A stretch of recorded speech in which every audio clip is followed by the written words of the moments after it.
Thank you, Mary. Well,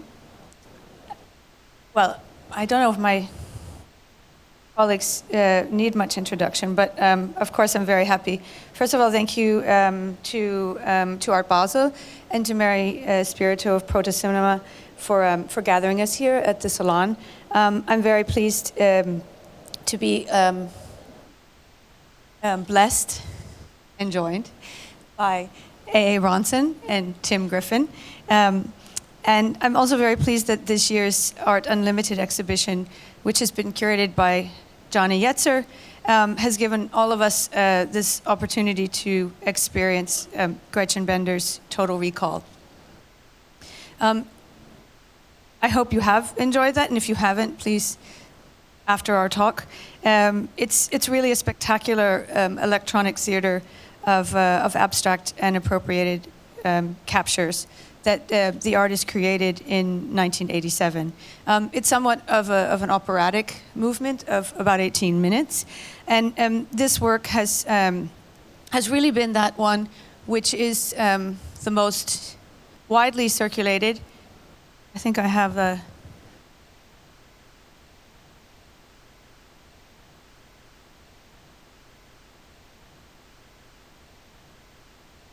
posthumously, and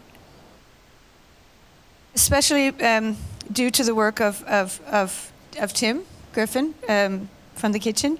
Some other works that that you may have also had the opportunity to see was People in Pain. Sorry, I'm going to run through these. They're in some order that I wasn't familiar with. You'll see here on the right and here on the left.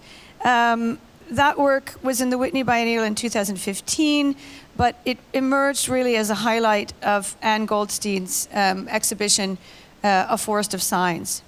The subtitle of that exhibition was Art in the Crisis of Representation, which was at LA MoCA. I'm going forwards and back here because that's really where we are with Gretchen's work. So we are, as we know, looking at works from the 80s. Excuse me. A Total Recall here, 1987, which really is, as I said, the result, and our opportunity to see it here today is, as I said, Tim Griffin as the curator and director of the kitchen in New York. You know, as some of you may know, Gretchen Bender emerged really as an artist, quote, in the kitchen, you know, and we say that in so many ways, that move from sort of the domestic space of her residence in the home, the television being at the home, kind of coming out of paths that were paved by artists like Dara Birnbaum and A. Bronson and Group Material, you know, so I don't know with what eyes we look now at or back or forward at Gretchen, but it is certainly with great honor that I know also that Gretchen would be extremely nervous and pleased to be here with A dear friend, and I know an artist who was deeply invested in the issues that Gretchen herself. And others who were collaborators, especially artists like and choreographer, dancer Bill T. Jones, who collaborated with Gretchen on a seminal work entitled Still Here. You know, I recently read, and maybe some of you did, there was a T magazine profile on Bill, and I don't often quote that kind of popular media, but today is also aptly, the quotations and citations and appropriations of popular media is very much in Gretchen's work. Without the kind of critical distance, I felt that Wyatt Mason aptly described something that really is in Gretchen's work, and this kind of something which I think her work does, it impassioned others against passivity. So, you know, like the way that Wyatt Mason described Gretchen's dear friend and colleague, Bill T. Jones, as being intent on steering a conversation towards the uncomfortable.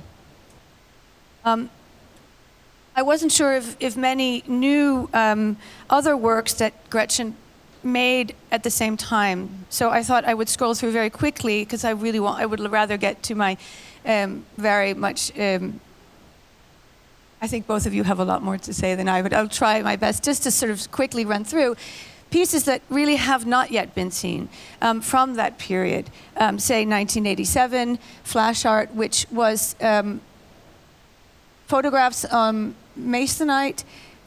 Gretchen always installed this with vinyl directly onto the wall. We see in the middle 100 hours of girl bands.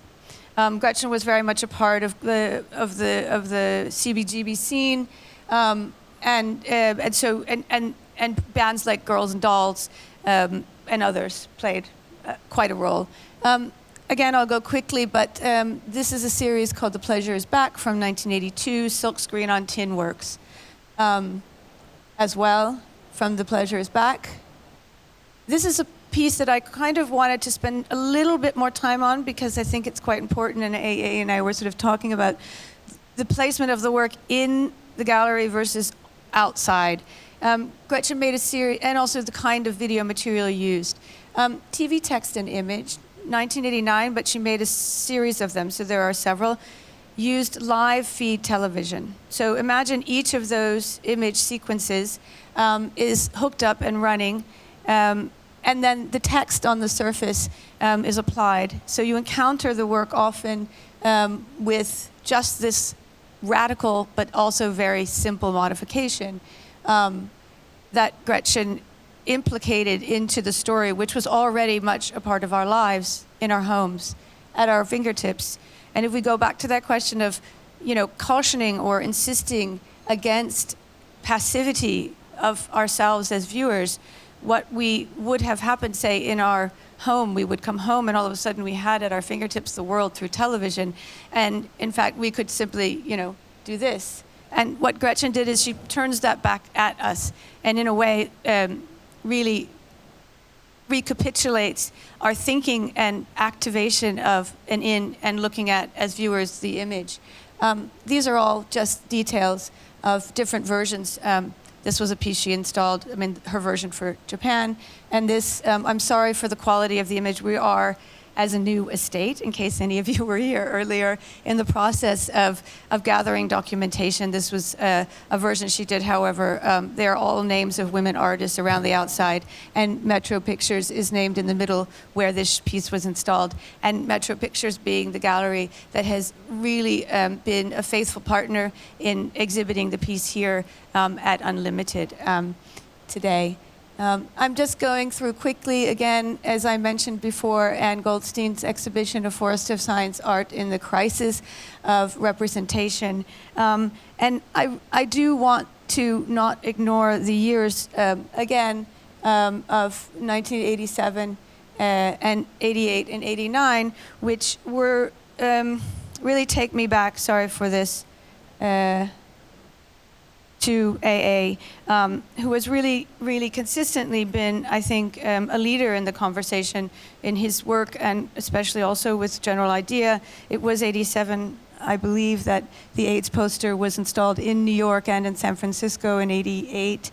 That kind of propagation, we know from your work, and really the beauty of it, as we have here your exhibition or your installation. But I was really also interested in your work as a curator and the kinds of institutions, if you will. And at the time, I don't think institution was the word used so much for these kinds of communities.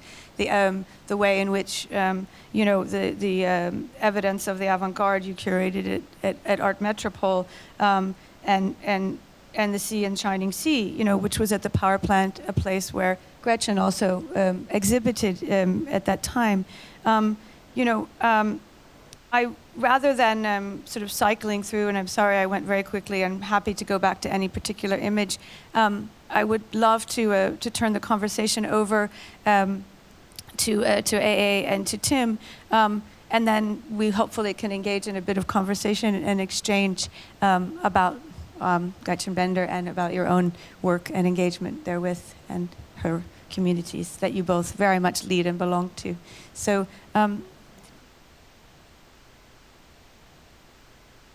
Well, Tim has notes, so I think he should speak first. No, You have no idea what they say. Actually, first, thank you so much for being here. Thank you for the invitation. Thank you. My pleasure. It's great to be with you. One note that I do have is a quote from Gretchen Bender that I think is somewhat worthwhile to bring up immediately. From 1991, which is basically the only survey of her work that she had, for decades and within the larger scope of her career. So this installation is, if modest by being one piece, is nevertheless important in terms of resuscitation of the reception and understanding of an artist who is historically important. And it's very interesting that that kind of work is done. The quote from her is, "No matter how fragmented it is, TV seamlessly promotes its fiction as politics and its politics as entertainment." Can hardly imagine a more timely statement than that, though it was made around the notion of total recall. She's a unique artist, in my mind, one for pressuring those relationships of theater and gallery. I'll talk about that a little bit.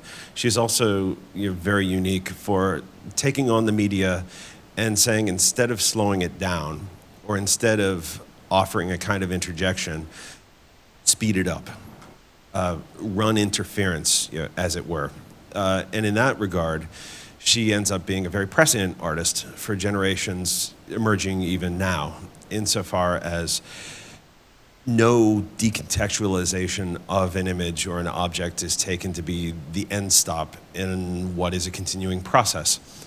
Jonathan Carrera wrote a review of her first show at Nature Mort in New York, I think in 1984, saying that she seems distinct from those appropriation artists that we associate with the pictures generation, insofar as she more manages channels of information, manages flows of information. So it is that within a piece like Total Recall, you'll see images interrupted, reappearing, moving from screen to screen. And then also you'll see the same images moving throughout her work from piece to piece, even when it comes to a music video for the Golden Palominos, where the fireworks at the end of Total Recall will appear there again.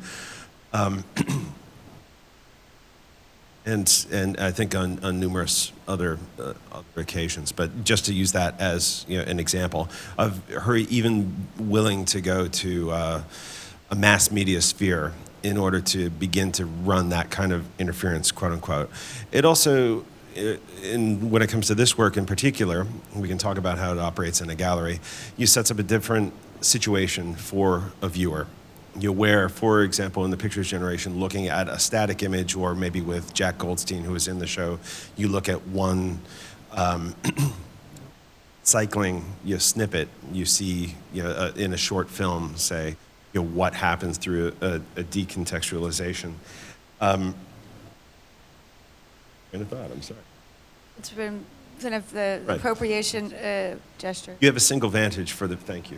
You have a single vantage for the viewer. Whereas if you try to sit down and watch Total Recall, you'll find yourself becoming a manager of information, much in the way that many artists are considered managers of information. Your eye inevitably scans from image to image, so that you're not only moving through time in that particular channel, but you're moving through time dimensionally across the surface of the image. This, again, I think ends up being incredibly resonant with a number of artistic practices that we recognize today. Maybe the final thing that I'll bring up as something to consider here is, in light of that use of seeking a different critical perspective while having a face to the mass media. It's not, it bears noting that she was showing at the kitchen at the same time as showing as a gallery, at the same time that she was also displaying these works in danceteria, for example. So if we could bring up my still images, maybe I want to give a sense of, this is the installation there, just some shots.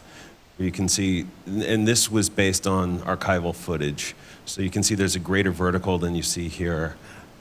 And the screens end up having a true sort of proscenium effect, where to see this exhibition, or I made a slip, to actually see this production, you had to buy a ticket. It was showing at at 8, 9, and 10 p.m.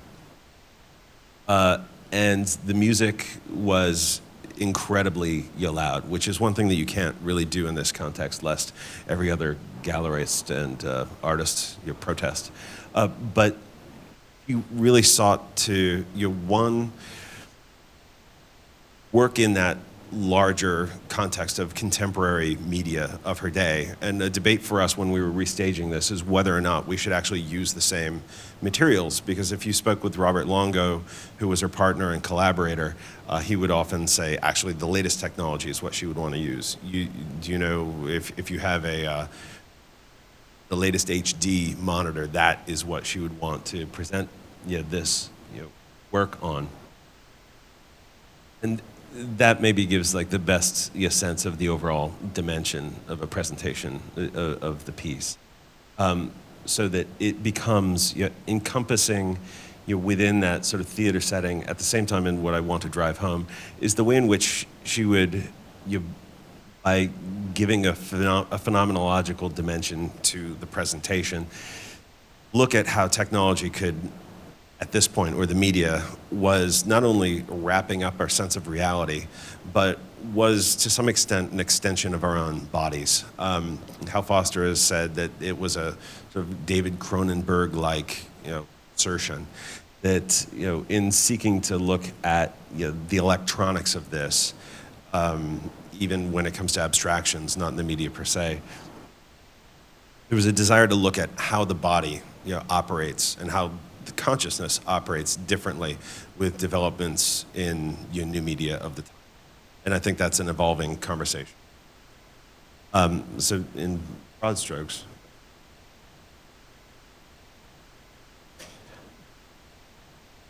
Please. I'm going to respond to that a little. First of all, I don't think she has anything to do with the pictures generation, despite the fact that Robert Longo was her boyfriend. Clarify that he actually makes the same assertion, that she's the next generation. Well, she talks about herself. I mean, she's talked about herself as being pictures generation, but I think she's the worst person to talk about herself. And I think she comes more out of a stream of history that involves somebody like Namjoon Paik and then Dara Birnbaum than out of the pictures generation. And her appropriation is more, it's not about, it's not the same use of appropriation. As you said, it's more about image flow and about culture and about immersion. It's not about picking and choosing images in the same kind of way. So I would first of all say that she's generally, including in her Wikipedia page, wrongly described. And in my mind, I think where she was heading was towards the video wall. So as we see it in Times Square, and it's what's the name of the square in Tokyo? I mean, these walls of video. I think that's this kind of total immersion of complex imagery is where she was going, but she didn't have the technology yet to do that. And I think she would have preferred to work with digital technology if it had been available rather than video. And I think that if she had been around long enough, she would be producing a much more sophisticated version of that now. I think she was kind of a little bit ahead of her time that way. So Dara Birnbaum worked also on a video wall, and I don't remember what year, I think sometime in the early 90s maybe. And at that point, there were only 3 in the US. I'm guessing one of them was in Times Square, another one was at the Palladium, of course, a dance club. And I think that Gretchen's work belongs in the dance club. I don't think it has anything to do with the artist studio or with the gallery or the museum. I think it belongs in a place where the sound can be turned to maximum, and it has to be a kind of immersive to have its power. So the Total Recall piece I see more as a kind of sketch, almost like a sketch for what she'd really like to do that she's not technically yet able to do. So that's my vision of Gretchen Bender. I was wondering then if you might talk a bit about, well, you have an installation that is also it stages out an experience, a site with your work Folly. And is there any way to sort of, how would you see these two pieces relate to each other? Do they relate to each other? They don't have to. They happen to be co-present here with us now, and we have the benefit of being able to experience them directly. And I think direct experience is something that really does belong to this. Well, I think the thing they have in common is, in Art Unlimited, you're basically being invited to produce spectacle. I'm personally politically against the idea of spectacle, but to be invited to be Art Unlimited is to be invited to produce spectacle. And so the problem with my piece, with Folly, with the red and white tent out there, was how to set it up in such a way that when you entered the piece, you entered into some sort of aura of intimacy. How did you enter into another dimension? And the ways we tried to do that were with lighting, which is in fact almost impossible to control in this space. Sound, creating a kind of pool of sound that you walked into, again, almost impossible to control in this space. The smell of the bifus or mugwort, which covers the floor, so as you walk into the space, you're enveloped in a certain kind of smell. And then movement, that when you walk up onto the boardwalk, you'll notice everybody walks clockwise and everybody's pace slows to, everybody walks in unison. It's very interesting how people walk in unison. And I think it becomes a kind of meditative, as much as is possible in Art Unlimited, kind of meditative experience and a kind of communal experience. And I think with Gretchen's piece, it's kind of a similar problem, that in a way it's presented as a kind of mini spectacle, but in a way what it really wants to be is totally immersive. Like you want to walk into a black box space, really, and to be overwhelmed with flashing imagery and extremely loud sound. So in a way, I think both works struggle with the implications of Art Unlimited and the problems of showing work at an art fair.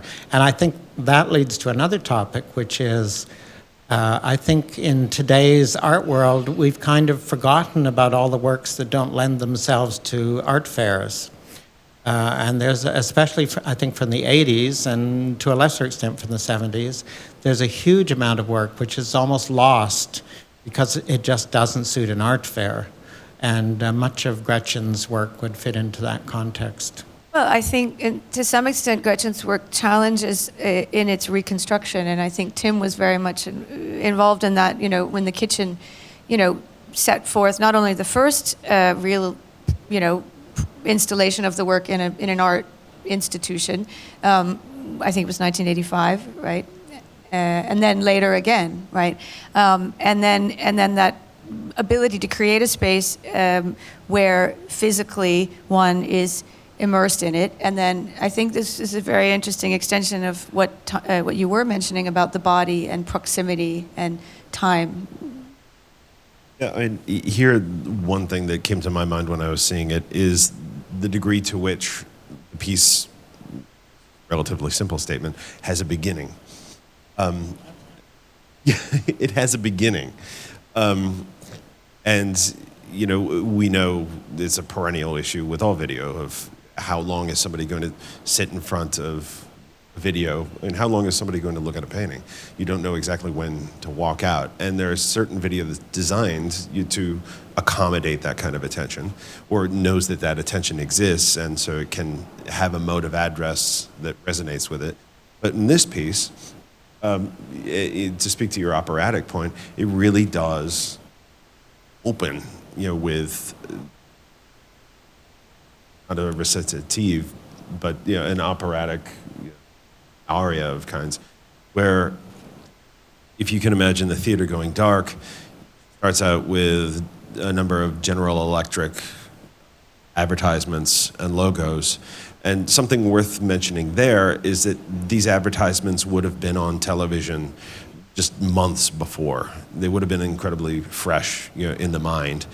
And she plays them in slow motion and backwards, which in that context actually becomes perversely moving effect, insofar as advertisements are designed to capitalize on desire and emotion, and she taps that through the images, and yet is literally performing a kind of reverse engineering, and then the sound being encompassing, it becomes a kind of social moan in the face of this.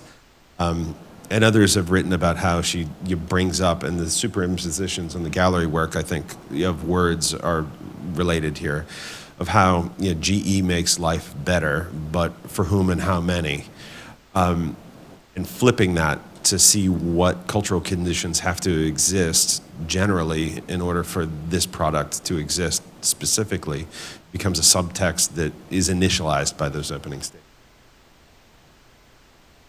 So I think there's other subjects that can be teased out of Gretchen's work. One is, a woman artist whose career was more or less ignored by the art world. And as Chris Ann, who's sitting in the front row here, who mentioned that to me. And that probably was a reoccurring motif in the 80s, especially despite Metro's Pictures attempts. When I did research on, when I was doing research on Gretchen, what I came back to over and over again was SF MoMA, because Bob Riley, the curator, a media curator there for, I guess, about a decade, had really, the idea of Gretchen's work pretty much describes the nature of his obsession as a curator. So during that time, he did, there was a solo show of General Idea, there was a solo show of Julia Scher, there was a group show with General Idea, Nam June Paik, and Dara Birnbaum. There was a show with Gretchen Bender, Dara Birnbaum, and Julia Scher. It keeps on, the motifs just keep repeating like that. And Gretchen comes up several times in there, and Julia Scher probably comes up the most, and Dara Birnbaum keeps popping up again.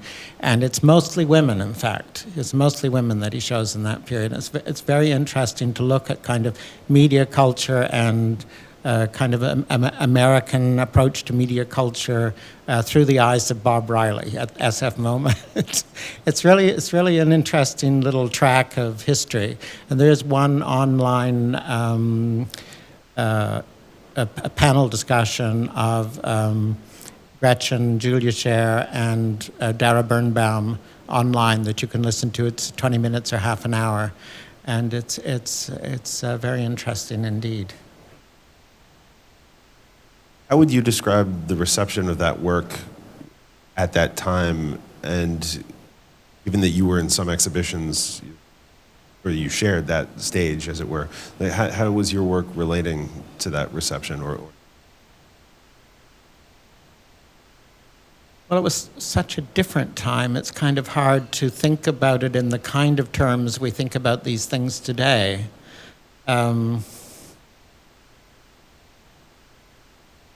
I think in the 80s, I was extremely critical of the power of the marketplace, but it was like nothing compared to now. And I think like somebody like Bob Riley at SF MoMA was really considered to be off on the fringes of curatorial activity. He was not considered a central figure, and it was people who were dealing maybe with more well, subjects maybe of related subjects, but subjects maybe of consumerism and appropriation, who would have been considered more central to an American idea of what was going on in the art world at that time. But I think that Gretchen was really kind of eclipsed by mostly her male colleagues. I'm trying to remember that. I met Gretchen through Alan Belcher. When 91 came around, 91, the market collapsed. Like half the galleries in New York closed their doors. A lot of young artists who had been making enough money to live on suddenly had no income at all. Peter Nagy, who was the first dealer to show Gretchen, moved to India because he had enough money saved up that he could put it in the bank and live on the interest in India, but probably not anywhere else. And then eventually opened a new gallery in Delhi and eventually showed Gretchen in Delhi. But it's a very peculiar moment of history, the 80s and through into the 90s. And I think Gretchen was to a large extent eclipsed. I mean, I'm looking now at her exhibition, group exhibition participation in 1990 and then at 91. I'll just, for the sake of archiving, 1990, art as Word and Image at the Milwaukee Art Museum, Stendhal Syndrome, The Cure at Andrea Rosen, Critical Realism at the Perspectief Center in Rotterdam, New Work for New Spaces at the Wexner, the Charade of Mastery at the Whitney. That's all 1990. And then in 91, a single group exhibition that was actually at the Sprengel Museum in Hanover, which was one of those installations of People in Pain, which were the live feed cable channel with a single text over I showed you earlier. So effectively, from one year to the next, it looks like 3 or 4 shows in small institutions with curators who had been deeply invested and involved, and a community of artists who also were surrounding her and her work. In 90 to 91, a single presence on a sidewalk storefront, sort of commodified, if you will, art space and engagement. That same piece Gretchen had also installed at the Donnell. I'm sure Tim knows so many artists, and AA knows and remembers, but the Donnell Library was the collection of the New York Public Library that had all the film, video, and sound recordings. Those were immediately evolved to accessible. You could go and check out your 16 millimeter copy of whatever Warhol or Dara Birnbaum film, work. It was a place of exchange. There, Gretchen also installed People in Pain.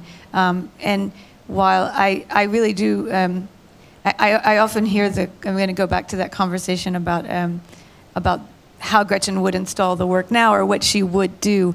I'm incredibly moved by those conjectures, but at the same time, I'm deeply committed to and remember what it was like when cable television came into our lives, when we had just at home ourselves maybe a cat and that box. And so the proportions and the sort of presence as an extension of our body, the anthropomorphic quality of the installation as a space, as an environment, and as an extension of the body, mind, and the loss and the pain that was being felt in response to it. And I think to some extent a helplessness that you could basically go through 100 channels and still never get pretty much anywhere that would be what you were needing to do or hoping to do.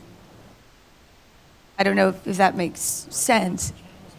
I don't know. It felt like it to me. I mean, I remember there were 3, and then there were 100. Maybe there were 80.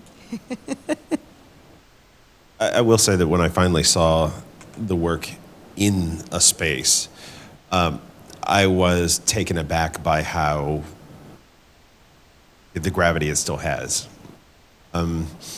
Meaning that there's that cliche of our eyes move faster, we digest information more quickly, we're used to having screens all around us, and yet we're not used to seeing 24 screens like that putting forward that particular kind of visual, information. And while the science fiction of that moment, where she's using, say, the first digital renderings that are appearing on television and really capitalizing on the idea of the special effect, is long gone. There's something about the archaeology of the thing that has maybe an uncanny, power. The politics remain as essential as ever. Yeah, I think Gretchen had the benefit of working with an amazing friend, colleague, animator, Amber Denker, who herself was really the leading figure of animation. And so Gretchen was working on a lot of that material as well. In fact, the AT&T logo itself was made in the studio by Gretchen, by Amber with Gretchen. So it's interesting. She's also quoting herself, things she was involved with, to some extent. So that really, that's another really argument for whether she belongs to the pictures generation or not. That there's not that remoteness, in fact, in a sense of taking something that is, in a market and in a motion and in a circulation outside herself. I think she's deeply implicit and trying to find ways to say we all are. So what do we do? And I think, a lot of those segments you see are just like 4 frames, and she constructs an entire movement out of it, upside down, forwards, backwards. Her compositions are something which I'm still mesmerized by and have yet to really been, even as I've been looking at it for some time, kind of able to get my head around. I think she actually makes a statement at one point that she wants to work through seduction, like make critical work that is seductive. She's not shying away from that sort of media quality. But I'm actually curious although it's maybe of another time, when you were talking about a kind of suspicion about the market or desire to shy away from it. In light of Bender, how do you feel about the use of popular media? Because obviously that can be incredibly useful. With Bender in the background, maybe not everybody knows, but she also made the opening credits for America's Most Wanted. And if you look at that incredibly, the editing style, you begin to realize, oh, I know that editing style from so many shows that I've looked at since. But to land again, there's a difference, or maybe is there a distinction? Well, it's all related. It's like Sarah Charlesworth used to take the photos for the opening credits of Saturday Night Live, that was just a pastiche of people in New York City.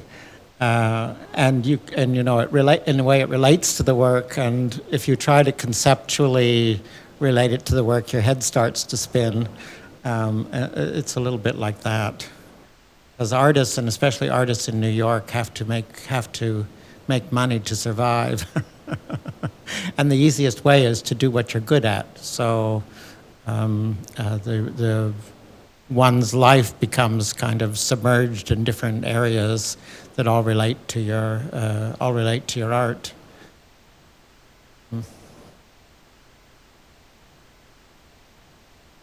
I wanted to. I want to give you all time to go and see the work, but I had another thought, but I've lost. It slid away. So. Was it about the using animation?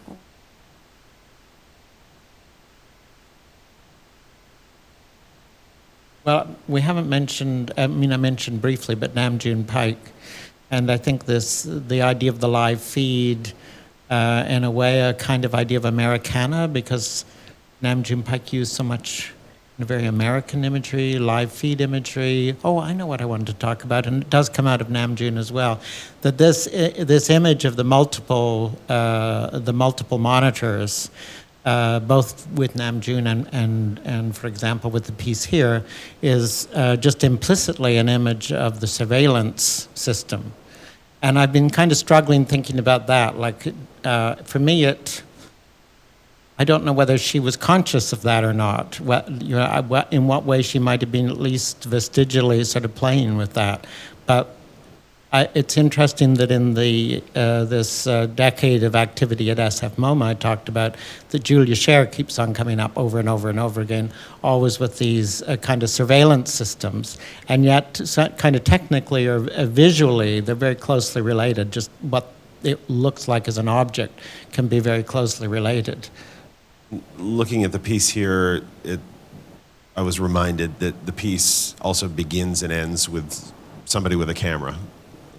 People are being captured on film, and both the fact and the fiction of it is being made. So I can't help but think that surveillance, it has. Julia Scher's piece at SF MoMA was really brilliant because she basically just took the existing surveillance system and extended it with extra cameras and extra monitors so that she could have surveillance in areas where they didn't have surveillance before. And of course, security people who are usually infamously uncooperative with artists became incredibly cooperative with Julia. Because they could have complete surveillance suddenly over the entire building, every little corner. Only she introduced monitors and so on so that people could see themselves. And in a way, she was encouraging people to carry on in the far reaches of the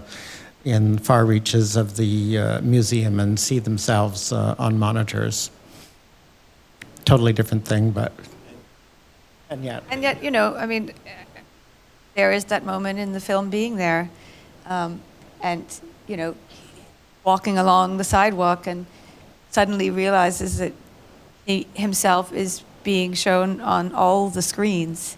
There is, to my knowledge, and I really am still in the process of learning a lot about this work, and I welcome anyone who knows anything, who saw anything that they care to share it as, if you can find a way to get it to us, because we are all installing this work in order to learn about it and to learn about the time and the place.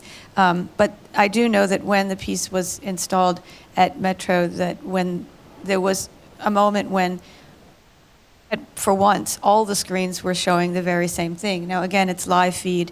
This is the work People in Pain, and that was the moment the Challenger went down. So I've been told that that was a key moment for the work, of course, because at any other time that work, People in Pain, not the piece we have here at Art Unlimited, was running, it was different channels. So all the channels had their own programming.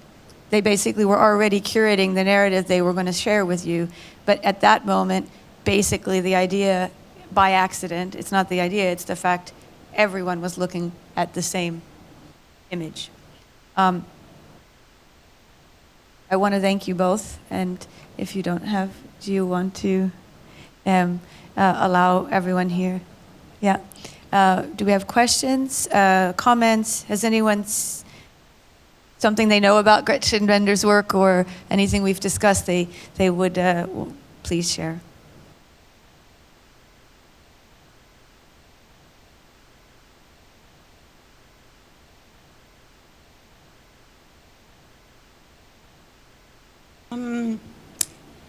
When we think about the 80s and that women involved either in photography or media, what we don't have so much, I think there was an access there for women artists within photography and media, within the pictures generation, Sarah Charlesworth, Gretchen, the list goes on. But what is unacknowledged about the market is that at the major galleries in New York, for sure, there was very little exhibiting of women painters or sculptors. It was almost, so the opening was really within the media culture. And I know from Gretchen personally, she always came to the Artist Space benefits because Artist Space in New York gave her her first show. So that's all. Artist Space also is Cindy Sherman, Laurie Simmons, Metro Pictures, so within that whole group of artists that came up. And that came up because Artist Space came from a period when it was different than what AA was talking about within the market. Okay. Even Peter Nagy's space, Nature Mort, that was a space partly run, Peter himself was also an artist. International with Monuments was one of those spaces. At that time, artists made their own spaces, right? I mean, artists got together in order to support places like those galleries, community spaces. When did Printed Matter get founded? Printed Matter opened in 76. Kitchen? 71. Thank God. First thing I saw at the kitchen was the Talking Heads. You probably weren't born yet.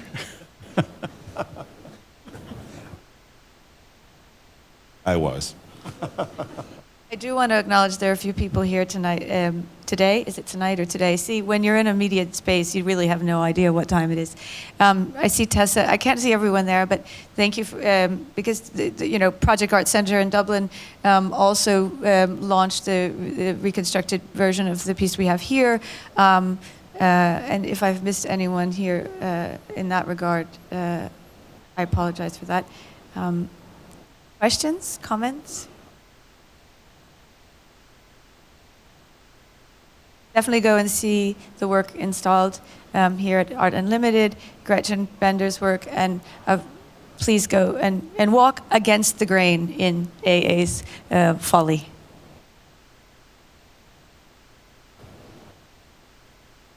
I actually am going to say one last thing, which is about this, because actually if you go from her piece toward AA's piece, you end up going potentially to Paul Sherritt's, who was actually an influence on Bender initially.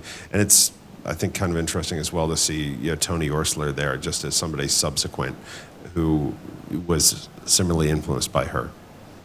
So, serendipitous, or not. It was very well curated, Johnny. Thank you.